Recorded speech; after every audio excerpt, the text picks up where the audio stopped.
DJ DJ Lalu राज राज रविंदर नेमो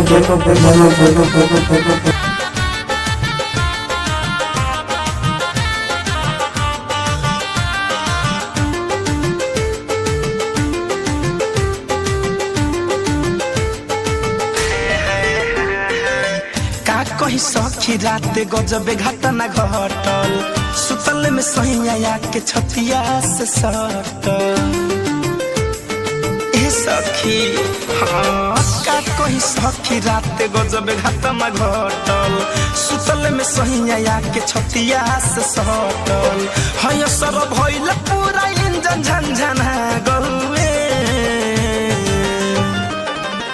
आइल प्यारे वाला बारी जब खुलल मोर सारी धके चरा लुका गौए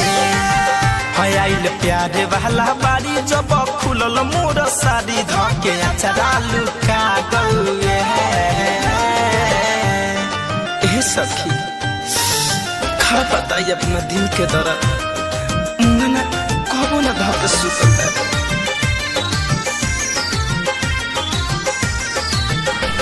डीजे डीजे लालू राज राज रविंदर नेमो सुसन की पियावा आज करी है नदी पार हो झटक में सूत गइल टंगरी पसार हो ए सखी हाँ सुसन की पियावा आज करी है नदी पार हो झटक में सूत गइल टंगरी पसार हो बजल पलंग तो पलंग घाबरा गौए आइल प्यारे वाला बारी जब खुलल मोर सारी धके चरा लुका गौए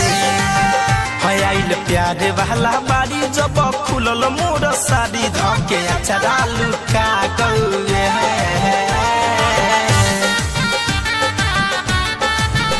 डीजे डीजे लालू राज राज रविंदर नेमो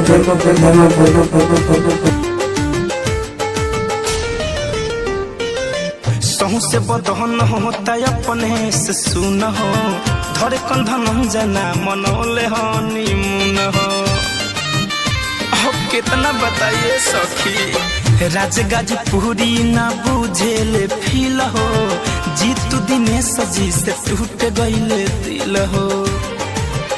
राहुल रहस्य के चाल तो चिन्हा गहुए